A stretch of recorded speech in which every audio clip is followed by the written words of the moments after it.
사도행전 1장 12절부터 우리 마지막 26절까지 말씀을 우리 한 절씩 교독하도록 하겠습니다.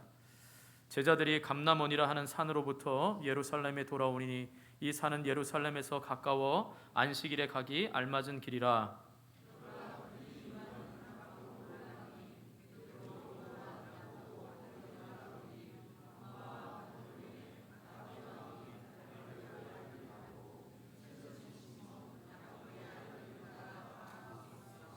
여자들과 예수의 어머니 마리아와 예수의 아우들과 더불어 마음을 같이하여 오로지 기도에 힘쓰더라.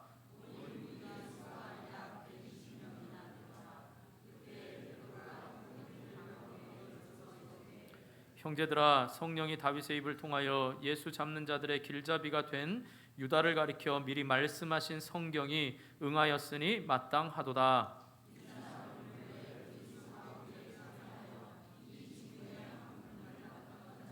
이 사람이 불의의 삭스로 밭을 사고 후에 몸이 곤두박질하여 배가 터져 창자가 다 흘러나온지라.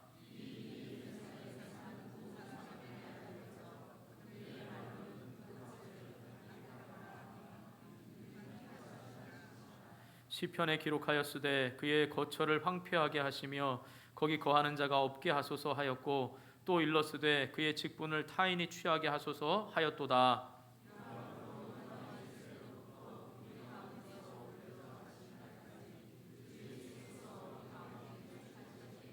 항상 우리와 함께 다니던 사람 중에 하나를 세워 우리와 더불어 예수께서 부활하심을 증언할 사람이 되게 하여야 하리라 하거늘.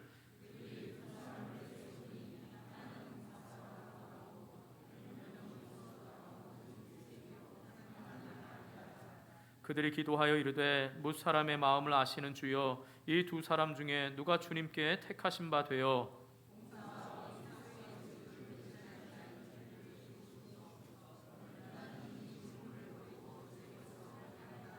함께 제비 뽑아 마띠아를 얻으니 그가 11 사도의 수에 들어가니라. 아멘. 서로 우리 인사하면서 축복하도록 하겠습니다. 우리 원당교회 한 가족이 되시기 바랍니다. 예, 오늘 처음 오신 분들 부담 드리려고 한 말이 아닙니다. 기존에 등록하셔서 어쨌든 등록하셔서 호적상 우리 교회 등록하신 분들, 바로 그분들 이제는 가족으로서의 상호 의존과 상호 책임질 수 있는 그런 믿음이 가족이 되자라는 말입니다. 우리 한 번 더 또 축복하고 인사하겠습니다. 기도와 말씀 안에서 행복한 가족이 되시기 바랍니다.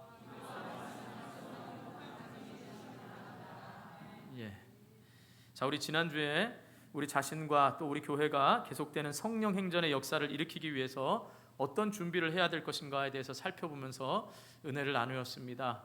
제가 시간이 그렇게 빨리 가는지 모르고 정말 예배 시간이 늦어서 죄송합니다. 오늘 그렇게 되지 않도록 힘쓰고 노력할 테니까 여러분들도 말씀에 대해서 반응해 주시기를 바랍니다. 꼭 여러분 블로그에서 성령 행전 중요합니다. 간단히 말씀드리면 지금 이 시대는 성령이 역사하시는 시대가 맞습니다. 그런데 잘못 다른 교단에서 얘기하듯이 성령 하니까 마치 신비주의처럼 생각을 하고 또 무슨 성령의 증거가 나타나야만 구원받은 것처럼 생각하는 오해가 있기 때문에 그것은 잘못 알고 있는 거지만 분명히 예수님은 부활하셔서 40일 동안 제자들에게 말씀하시고 보혜사 성령님을 보내주셨고 지금 이 시대는 성령이 역사하시는 시대입니다. 그리고 과거에는 하나님께서 특별한 경우에 모세라든지 또 모세에 돕는 70인 장로들에게 성령을 기름 부어주셔서 주의 일을 감당하게 하셨습니다. 그러나 그때는 일시적이었습니다. 그리고 오늘날에는 바로 우리 안에 구원의 어떤 확신이 있거나 아니면 여러분이 구원받았다라는 그 확실한 믿음 안에 있다면 고린도전서 3장 16절의 말씀처럼 너희가 하나님의 성전인 것과 하나님의 성령이 너희 안에 거하시는 것을 알지 못하느뇨. 그래서 이미 우리 안에 성령이 계십니다.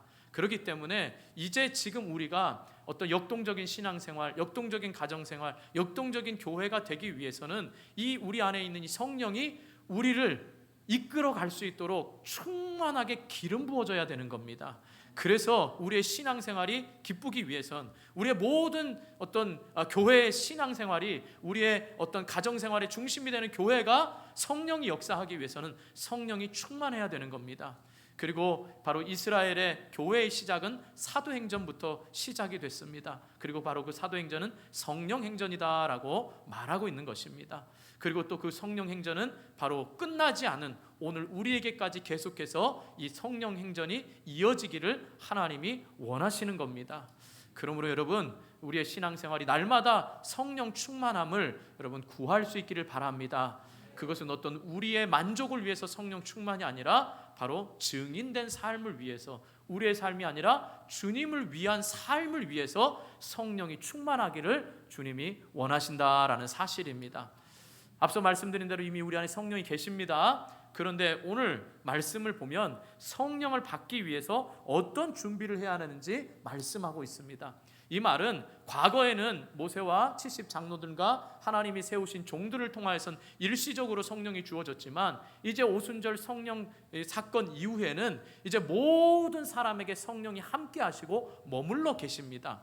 그렇기 때문에 이후에는 성령을 받아라라는 표현보다는 성령의 충만함, 계속된 기름 부으심을 받아라라고 말하는 겁니다. 성령의 세례가 아니라 성령의 계속된 기름 부음을 통하여서 우리의 삶이 성령이 이끌어가는 역동적인 삶을 살아라, 이 말인 겁니다.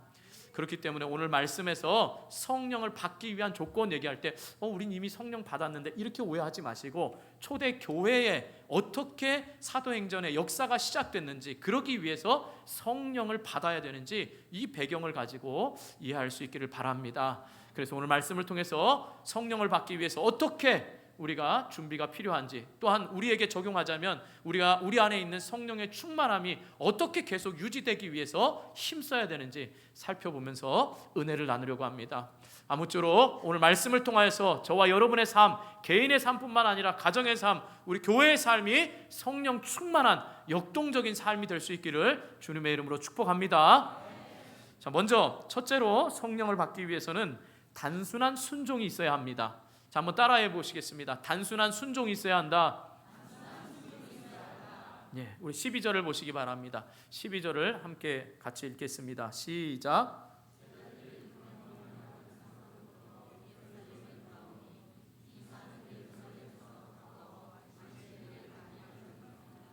예, 안식일에 가기에 알맞은 길이라라고 했습니다. 여러분, 예수님께서 40일 동안 부활하시고 40일 동안 계셨어요. 이 땅에서 제자들에게 보이셨습니다. 그리고서 승천하시기 전에 제자들에게 뭘 말씀하셨죠? 지난주에 말씀을 나눴는데 무엇을 말씀하셨습니까? 많은 말씀하셨지요. 그 많은 말씀 중에 여러분 생각나는 말씀을 해보세요. 나에게는 말씀 안 했는데요, 이러지 마시고 뭐라 그랬죠? 기다리라. 예, 기다려. 예. 근데 일단 첫 번째 뭘 했죠? 기다리기 위해서 뭘 떠나지 말라 그랬잖아요. 어디를 떠나지 말라고요? 예루살렘을 떠나지 말라 그랬습니다. 그리고 뭘 기다리라고요? 예, 약속하신 거. 그 약속하신 게 뭐였다고요? 5절에 성령님입니다. 그러니까 먼저는 예루살렘을 떠나지 말라라는 겁니다. 그래서 지금 제자들이 예루살렘을 떠나지 않았고, 오늘 본문에는 없지만 거기에는 원어에 보면 그 다락이 그냥 다락이 아니고 정관사가 붙어서 그 다락입니다. 여기서 그 다락은 유일한 다락이라는 뜻이 아니라 바로 그곳이 과거의 제자들이 모였던 바로 그 다락, 그것을 이야기하는 겁니다. 과거 예수님이 십자가에 돌아가시기 전에 만찬을, 최후의 만찬을 하셨던 바로 그 다락, 그리고 2장에 나오는 오순절 성령의 역사가 있는 그 다락, 바로 그 다락에 지금 모여있다라는 사실입니다. 그런데 여러분, 예수님은 다 아셨지요. 제자들이 떠나게 될 줄. 왜 떠나게 될 걸 염려했죠? 예수님을 십자가에 못 박은 유대인들이 어떻게 해요? 예수님을 따르는 추종하는 모든 제자들도 다 지금 죽이려고 하는 그 분위기 속에서 예루살렘에 있어야 될 명분이 없고 각자 삶의 영역이 갈릴리 지역이나 다 이런 데로 흩어져 갈 수밖에 없기 때문에 예수님은 예루살렘에 머물라 그랬습니다. 그런데 이 상황은 지금도 마찬가지입니다. 예수님이 부활하셨습니다. 그래서 부활하셨다고 말했지만 유대인들은 예수님의 부활을 믿은 게 아니라 오히려 제자들이 예수님의 시체를 감추어 놓고 지금 예수님이 부활하셨다고 해서 이 기독교, 그리스도교를 전파하는 이 못된 이단적인 행위를 하고 있으니까 지금 로마 정부의 정치권에 수사를 의뢰해 놓은 상황입니다.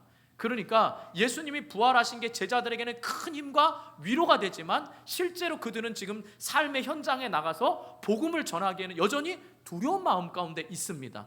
예루살렘을 나가기가 쉽지 않은 상황입니다. 지금 이런 상황입니다. 그러니까 예루살렘에 갔다라는 건 굉장히 지금 예수님의 말에 어떻게 반응하느냐, 이게 우리의 성령의 충만함의 시작인 겁니다. 어떻게 예수님의 말씀에 반응하느냐, 아주 단순한 이 순종이 성령 충만의 시작이라는 걸 꼭 잊으시면 안 됩니다. 여러분, 그뿐만 아닙니다. 지금 상황은 여전히 변하지 않았습니다. 그런데 기다리라고 하는 게 며칠이죠? 성경에 나옵니까? 여러분, 며칠 동안 기다리면 성령을 주신다 그랬습니까? 저만 보시면 답이 나옵니까? 며칠이죠? 말씀 안 하셨습니다. 말씀 안 하시니까 더 힘든 거예요. 우리는 오순절날 내리는지 알지요. 그래서 예수님이 40일 동안 계시다가 40일에 승천하시고 정확히 제자들은 다락방에서 10일 동안 머물면서 저녁 기도에 힘쓰니까 그때 성령이 임하셔서 그게 바로 오순절 성령 강림이 되는 거고, 그게 바로 맥주절이 되는 겁니다. 그러니까 여러분, 지금 우리는 알고 있지만 제자들의 상황은 예수님 말씀대로 예루살렘에 머물렀습니다. 근데 며칠간 머물냐는 거죠. 모릅니다. 예수님 말씀 안 해주셨습니다. 그러니까 제자들은 이렇게 말할 수 있죠. 예수님 부활하신 거 우리 확실히 봤습니다. 그리고 우리에겐 힘이 됩니다. 근데 여전히 저 유대인들은 안 믿습니다. 그리고 우리를 죽이려고 합니다. 근데 예수님, 성령님 언제 주실 겁니까? 지금은 때가 아닌 것 같습니다. 더 중요한 이 말 있죠. 제가 순종 안 한다는 게 아닙니다. 저희들이 순종 안 하겠다는 말이 아니에요. 언젠간 순종할 텐데 지금은 아니라라는 겁니다. 이게 제자들이 얼마든지 말할 수 있는 거죠. 그럼 그렇지 않습니까? 저와 여러분이 예수님의 말에 정말 순수하게 순종하려고 할 때 뭐라고 말합니까? 지금은 때가 아니라는 거예요. 제가 잘 아는데 제 형편이 지금은 때가 아닙니다. 제가 순종 안 하겠다는 게 아닙니다. 제 형편이 나아지면요, 제가 시간이 되면요, 제가 조금 더 믿음 안에 서 있으면 제가 그때에 넉넉히 감당하겠습니다. 이렇게 말할 수 있습니다. 근데 여러분, 예수님이 우리의 형편 모를까요? 제자들이 분명히 그 핍박 때문에 떠날 거 알고 예루살렘 떠나지 말라 그랬습니다. 그리고 너희들이 정말 내 말에 얼마나 단순히 순종하느냐, 날짜나 기간을 말 안 해줬습니다. 그저 성령을 기다리라 라고 말했습니다. 이건 뭐겠습니까? 어려운 상황을 예수님이 모르는 게 아닙니다. 어려울수록 어렵기 때문에 성령을 너희들이 받아야만 그 모든 것들을 감당하고 이길 수 있기 때문에 어려울수록, 힘들수록 성령의 충만을 받기 위해서 아주 단순한 예수님의 말씀에 대한 반응을 우리에게 요구하고 있다라는 사실입니다. 어렵기 때문에, 더 힘든 것을 우리 주님이 아시기 때문에 어려우면 어려울수록 오히려 우리에게 순종을 요구하고 있다라는 사실입니다. 그래서 여러분, 하나님께서 우리에게 순종을 확인하시는 때가 언제인가가 중요한 겁니다. 내가 할 수 있고 내가 할 만하고 내가 뭔가 나아질 때 순종을 요구하는 게 아닙니다. 그때는 우리는 충만한 게 아니에요. 할 수 없는 상황, 힘든 상황에 주님이 말씀하시는 거 아주 단순하게 반응할 때 우리에게 바로 성령의 충만을 원하신다라는 사실입니다. 여러분, 이 진리를 꼭 믿을 수 있기를 축복합니다. 여러분, 우리 주님이 여러분의 어려운 형편 모르는 거 아닙니다.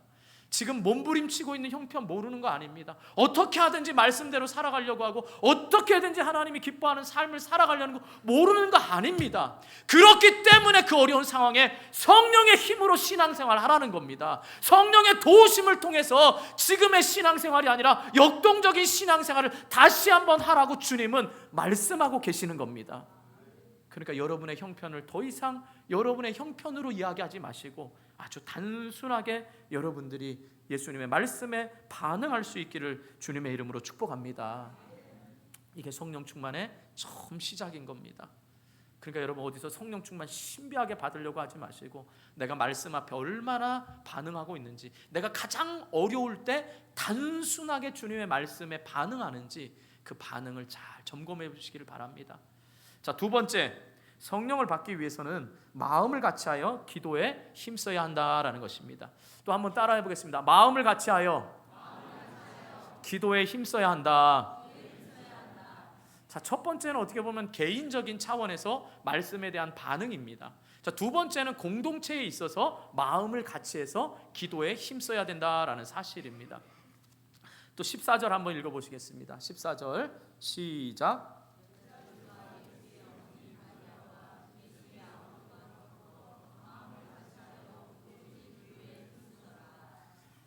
자, 단순하고 즉각적인 순종으로 예루살렘에 모였던 사람들의 명단이 쭉 나옵니다. 우리가 14절은 읽었지만, 자 13절에 보면 누가 나오죠? 가룟 유다를 제외한 11 사도의 이름이 나옵니다. 그리고 우리가 읽은 14절에는 누가 나오죠? 알 수 없는 여자들, 그렇죠? 여자들과 또 예수의 어머니 마리아와 예수의 아우들과 더불어 여러 사람이 나옵니다. 그리고 15절에 보면 그 무리가 약 몇 명이라 그러죠? 120명이라고 합니다. 그러니까 여러분, 우리는 흔히 이들을 초대교회를 세운 120문도다라고 이렇게 별명을 붙입니다. 그러니까 초대교회를 세웠던 초대 교회 개척자 120명입니다. 약 120명입니다. 여기에 또한 의미가 여러 가지 있지만, 자 일단은 120명이 모였습니다. 그런데 여러분, 이들이 아주 거룩한 무리들로 모였습니까? 흔히들 초대교회 개척 멤버, 그럼 정말 거룩하신 분들, 또한 큰 믿음을 가진 분들, 이렇게 생각할 수가 있습니다. 우리도 교회를 개척한다 이러면 여러분 어떡하죠? 대단한 마음으로 정말 믿음 있는 사람들이 개척 멤버가 돼서 교회를 개척한다 이렇게 생각하잖아요. 안 해보셔서 모르십니까? 요즘은 교회 개척하는데 힘들어서 다 안 가려고 합니다. 그러니까 개척하는 데를 간다 이런 믿음은 어떻게 보면 대단한 믿음입니다. 대단히 용기 있는 거죠. 그냥 조용히 가서 드리는 게 아니라 내 모든 삶과 물질과 모든 것, 심지어는 내 자녀들의 모든 것까지 다 희생하면서 드린다고 하는 대단한 믿음과 열심입니다. 그럼 오늘 이 120문도는 어떨까요? 정말 이런 믿음 있는 사람입니까? 여러분, 베드로 예수님 부인하고 저주했습니다. 이 공개석상에서 자기가 잘못했다고 회개한 것 보셨습니까? 성경에? 없습니다. 그리고 또 예수님이 마지막 십자가 지시기 전에 하나는 우편에 하나는 좌편에 앉게 해달라고 엄마를 동원해가지고 치맛바람 일으켜가지고 청탁했던 제자 누구죠? 요한과 야고보입니다. 다 예수님이 지극히 사랑했던 사람들입니다. 베드로, 야고보, 요한. 예수님의 또 동생들은 어떻습니까? 예수님의 형제들. 예수님 부활하기 전까지는 예수님 안 믿었습니다. 오히려 복음을 전하는 걸 방해했습니다. 방해꾼입니다. 여러분, 이런 사람들이 정말 거룩하고 위대한 사람들입니까? 어떻게 보면 이들이 모였을 때 딱 어떤 누군가가 분열시킬 수도 있습니다.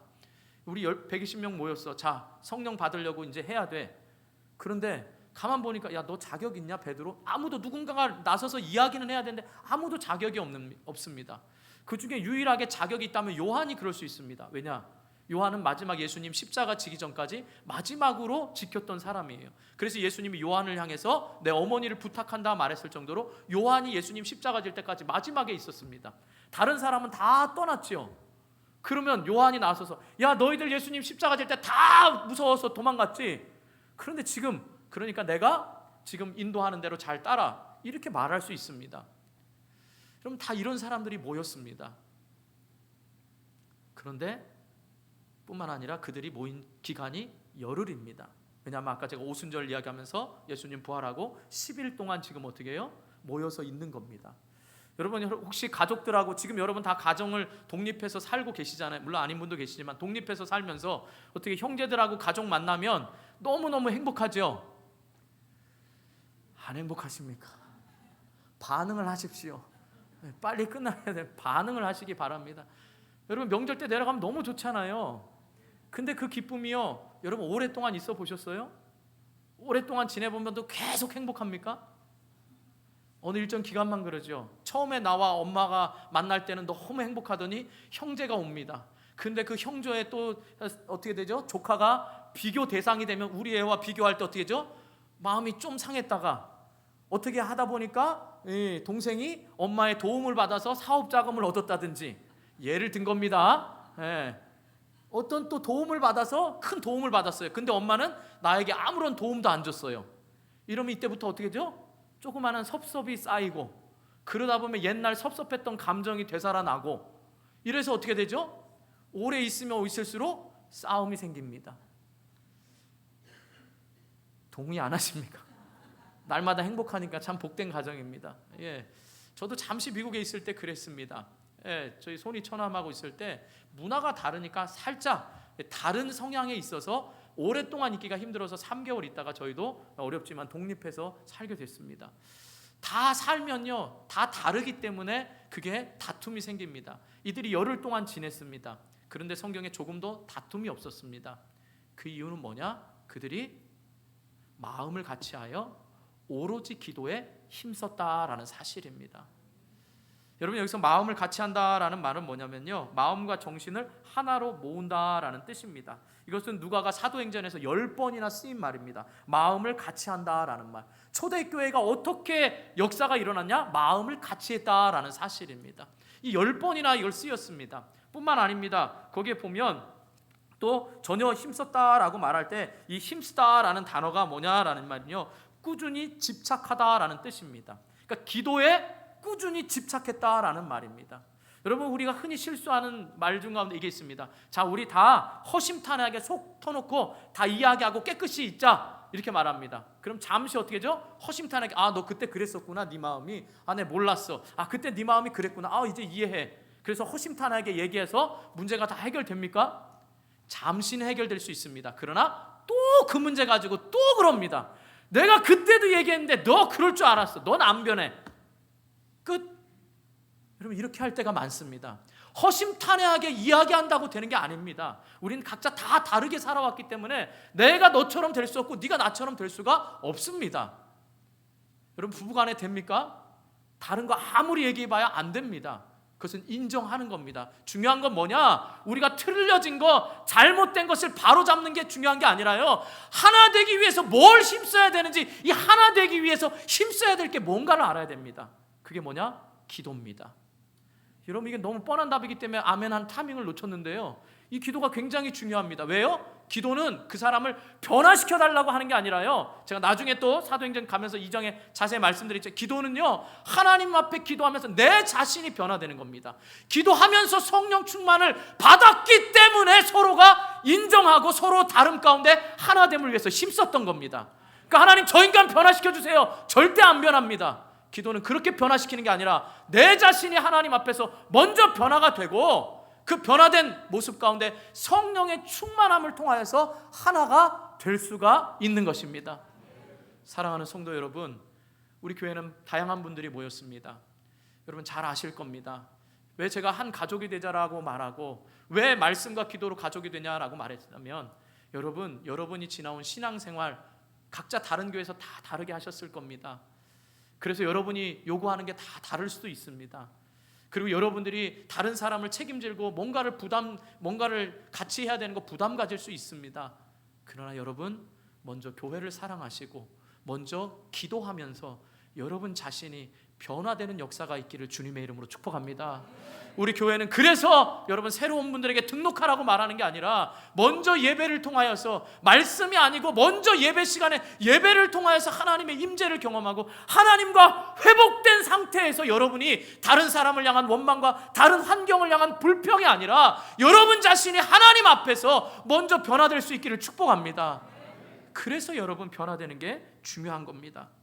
그렇기 때문에 여러분, 우리 교회가 처음 와서 우리 교회 문제가 뭘까, 나아가야 될 게 뭘까가 아니라 우리 교회는 계속해서 먼저 기도부터 시작을 했습니다. 우리 다윗홀에서 기도하다가 지금은 본당에서 기도하고, 기도하는 분들이 점점 많아져서 하나님이 우리 교회를 정말 사랑해 주셔서 우리 교회를 이끌어가고 계시고 우리의 마음이 하나 되게 하여 주시고, 또 목사와 저와 여러분과의 소통함이 있고 성도와의 소통함이 있게 한 건 모두가 다 기도를 통하여서 우리 자신이 바로 먼저 변화가 되고 하나님의 말씀 앞에 우리가 변화되었다는 사실을 꼭 잊지 마시고, 여러분들 어디를 가든지 여러분이 화평케 되기를, 화평케 해서 하나님의 아들이라 일컬음을 받는 사람이 되기를 원한다면 먼저 그 자리에서 보여지는 모든 여러분의 현상을 놓고 기도의 사람이 될 수 있기를 주님의 이름으로 축복합니다. 기도해서 여러분의 마음이 변화되고, 기도해서 여러분 마음이 정말 하나님과 먼저 회복이 되고 이웃과의 회복되는 놀라운 은혜가 있기를 주님의 이름으로 축복합니다. 자, 마지막 이제 세 번째는 뭐냐라고 하면, 성령을 받기 위해서는 말씀의 권위를 믿고 따라야 합니다. 자, 또 따라해 보겠습니다. 말씀의 권위를 믿고 따라야 합니다. 예, 이 굉장히 중요합니다. 16절 말씀 또 함께 읽겠습니다. 16절 시작.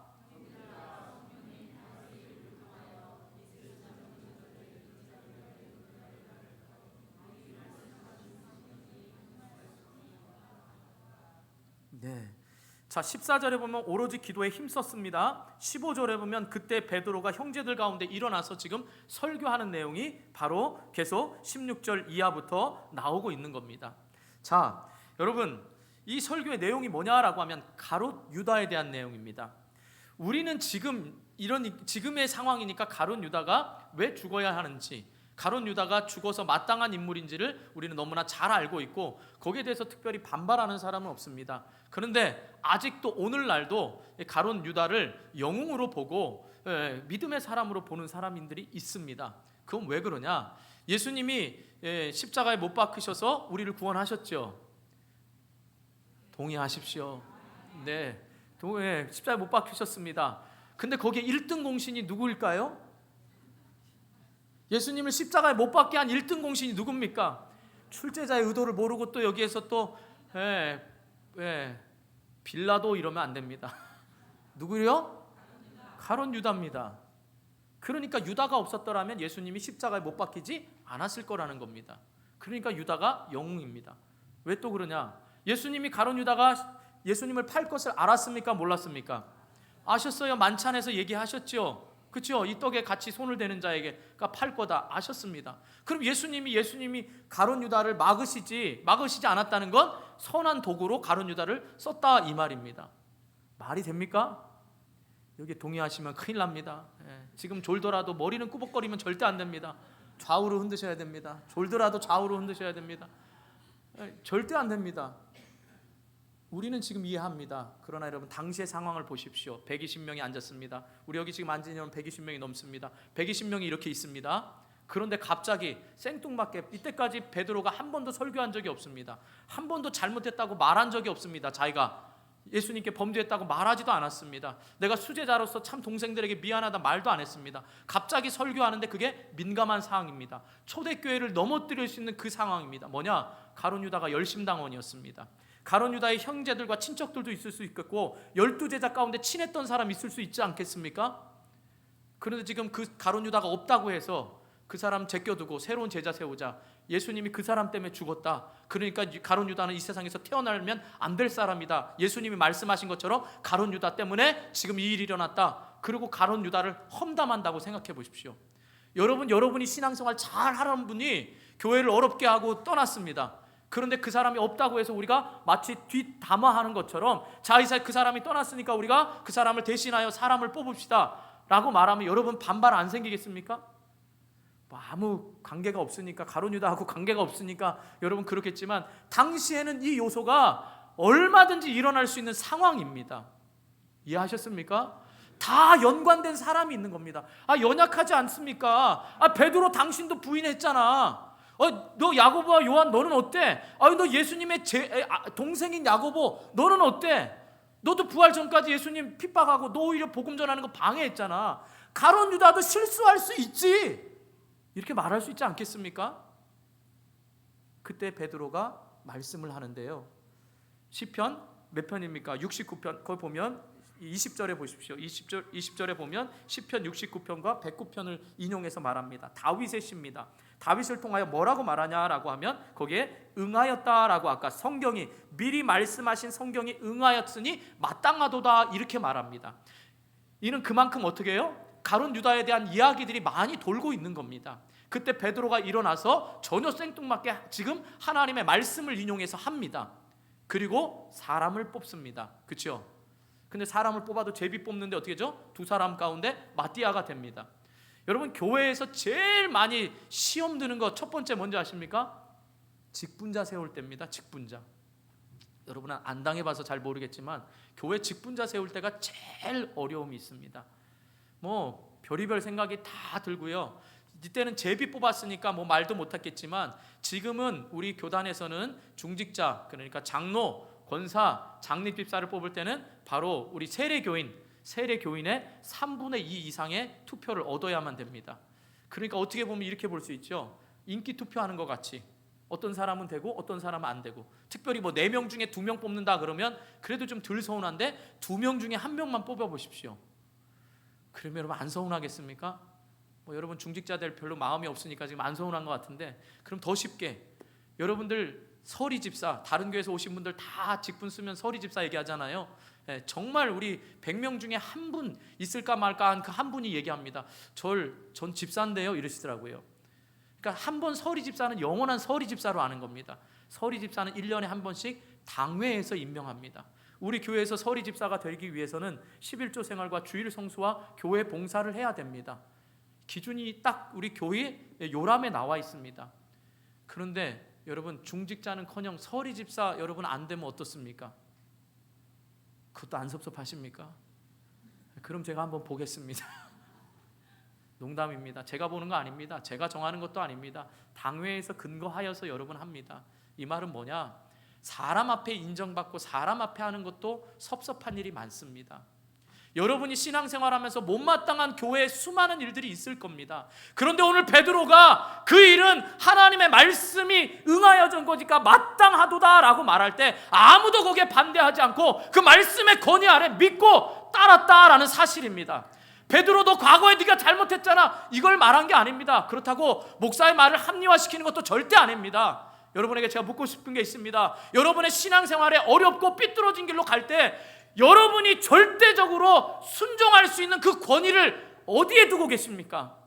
누군가 여러분에게 말하면 내가 다른 사람 말은 다 안 들어. 그러나 내가 존경하는 권사님, 존경하는 장로님, 존경하는 목사님 말은 꼭 들을 거야 하는 이런 권위자가 있습니까? 여러분의 신앙생활이 삐뚤어진 길로 가고 있는데 누군가 말할 때에 그 말에 반발하지 않고 아멘, 제가 잘못했습니다, 이렇게 말할 분들이 여러분 신앙생활하면서 계셨습니까? 그러면 그분들 위에 여러분이 하나님의 말씀에 권위를 두고 여러분이 순종하셨습니까? 바로 성령이 역사하기 위한 교회 위에 목사의 말이 아니고 어느 누구의 말이 아니고 어느 신앙의 경험에 신비적인 사람의 말이 아니라 하나님의 말씀이 그렇기 때문에 그 말씀에 순복하고 누구든지 갈 수 있는 것입니다. 이게 바로 성령이 교회에 부어지는 역사고 그럴 때에 교회가 든든히 서갈 수가 있는 것입니다. 여러분 얼마나 힘든 일입니까? 여러분 생각할 때 교회가 여러분 뜻대로 안 되죠. 담임 목사도 담임 목사 뜻대로 하는 거 아닙니다. 자기 뜻대로 하려니까 힘든 겁니다. 여러분 교회 여러 군데 다니신 분 보셨죠? 다 여러분 뜻대로 됩니까? 안 됩니다.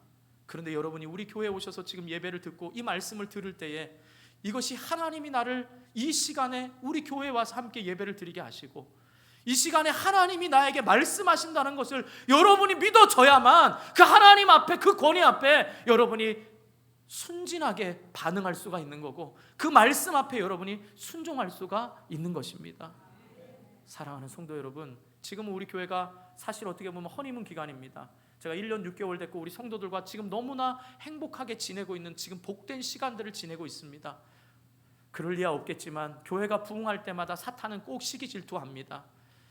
우리가 건강하게 자라고 있기 때문에 성장통이 있는 거고 건강하게 가고 있기 때문에 교회에 어려움은 있을 수 있습니다. 반드시 사탄은 시험합니다. 그럴 때일수록 우리 중직자들과 여러분들이 기도의 자리에서 힘쓰면서 그 말씀 앞에 순종할 수 있기를 주님의 이름으로 축복합니다. 여러분 미국의 심리학회에서 유니온 칼리지의 잭 립톤이라는 교수님이 연구한 것이 있습니다. 그게 뭐냐라고 하면 미국에 있는 11개의 대형 오케스트라를 연구했습니다. 제목이 뭐냐라고 하면 심포니 오케스트라의 단원들은 서로를 어떻게 생각하는가라는 겁니다. 심포니 오케스트라 알죠? 수많은 사람들, 거기에 다양한 악기를 다루는 사람들이 있습니다. 그런데 그 사람들이 서로를 어떻게 생각하느냐라고 11개 팀을 연구했습니다. 그랬더니 대부분 이렇게 통일이 됩니다. 타악기 연주자들은 감각이 둔하고 지성적이지 못하고 재미만 좋아하는 격조가 좀 낮은 사람들로 보여졌습니다.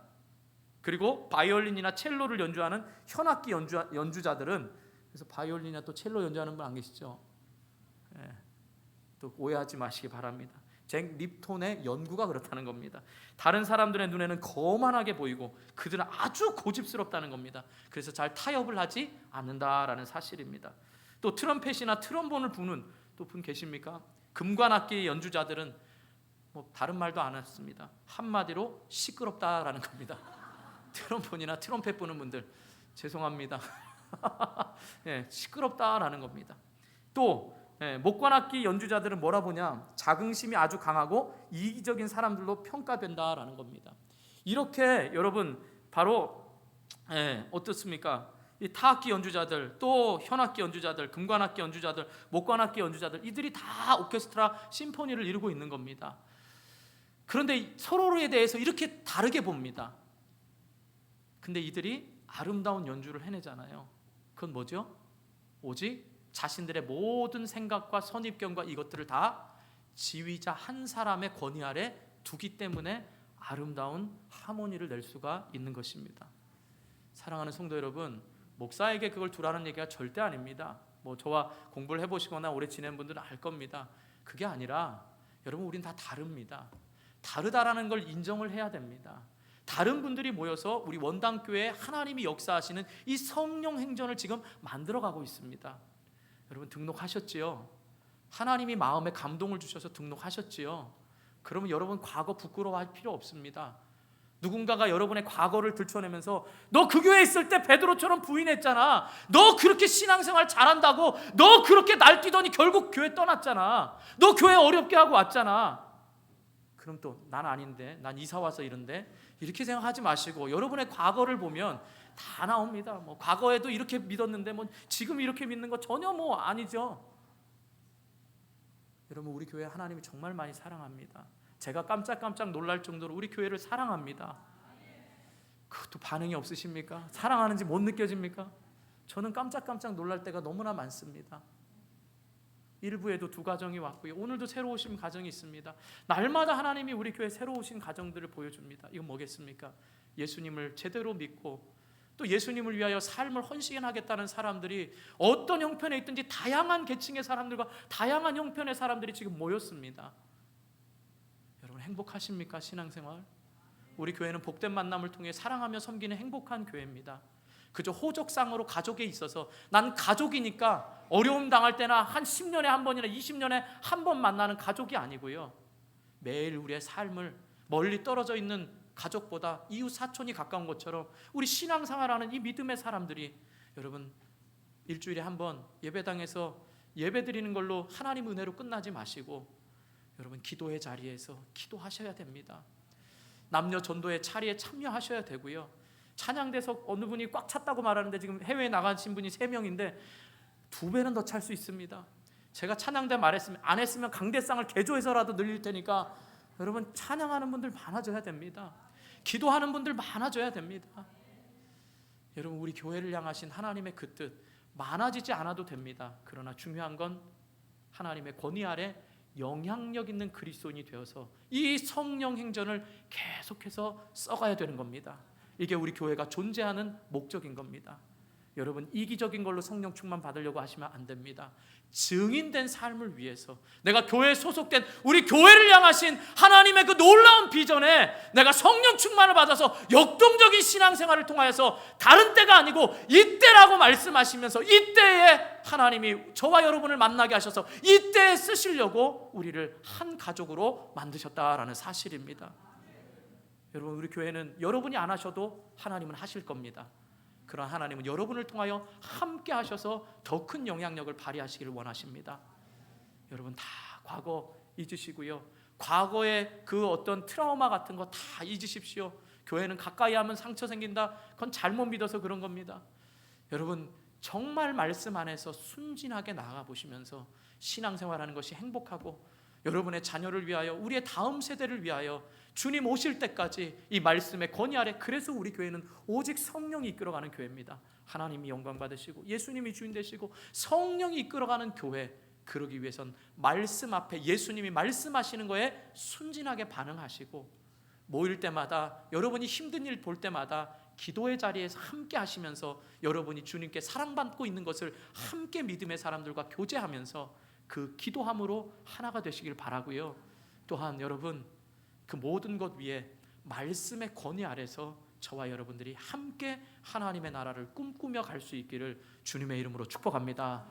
그래서 우리 교회가 정말 행복한 교회, 내가 믿음의 가족들, 믿음의 사람들을 많이 만나서 이전에도 행복했지만 이후의 삶이 더 행복한 삶으로 살아갈 수 있기를 주님의 이름으로 축원합니다.